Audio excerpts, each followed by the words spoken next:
ఇప్పుడు నేను అడుగుతున్నా, జగన్మోహన్ రెడ్డి నువ్వు ఎవరిని మోసం చేస్తున్నావు? క్రైస్తవుల్ని మోసం చేస్తున్నావా? హిందువులు మోసం చేస్తున్నావా? సాక్షాత్తు మీ అమ్మమ్మ జయమ్మ గారి మీద చర్చి కట్టలేదా పులివెందల్లో? మీ అమ్మమ్మ జ్ఞాపకంగా పులివెందల్లో మీరు చర్చి కట్టారా లేదా? కట్టారు. పులివెందల్లో ఎవరినైనా అడగండి, కట్టారా లేదో మీకే తెలుస్తుంది.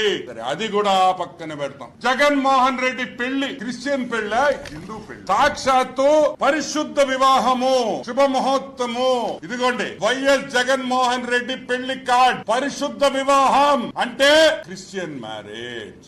నీకు భారతికి జరిగింది క్రిస్టియన్ పెళ్లి, ఇదిగో సాక్ష్యం. కానీ జగన్మోహన్ రెడ్డి మాత్రం మీ శ్రీమతి వైఎస్ భారతి గారు, మీ మామ జగన్మోహన్ రెడ్డి, మీ మామ చచ్చిపోయినప్పుడు ఆయన బెరియల్ క్రిస్టియన్ బెరియల్ కాదా అని అడుగుతున్నా. క్రైస్తవ సాంప్రదాయం ప్రకారం ఆయన దహన సంస్కారాలు జరిగినాయా లేదా అని. కానీ జగన్మోహన్ రెడ్డి మాత్రం హిందూ, క్రిస్టియన్ కాదు.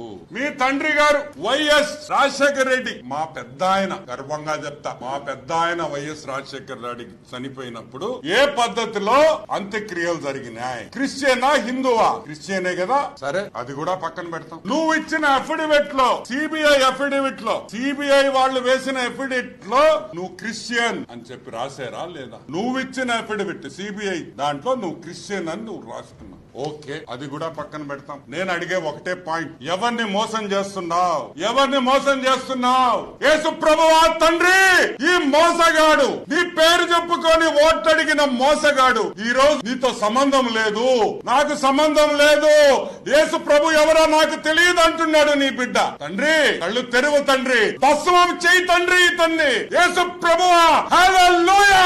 ఇదే నా న్యాయం. అటు క్రిస్టియన్ సోదరులు, మా క్రిస్టియన్ కుటుంబాలని నేను క్రైస్తవుని అంటాం, ఇట్టొచ్చేసి హిందూ కుటుంబాల్లో నేను హిందూ అంటాం. అసలు నేను ఒకటి అడుగుతున్నా, యేసు ప్రభు ఏం చెప్పాడు? యేసు ప్రభు ఏం చెప్పాడు? ఇషియా గ్రంథంలో, ఇషియా గ్రంథం 43:10 వాక్యంలో ఏం చెప్పాడు యేసు ప్రభు? నాకు ముందు ఏ దేవుడు లేడు, నా తర్వాత ఏ దేవుడు ఉండడు.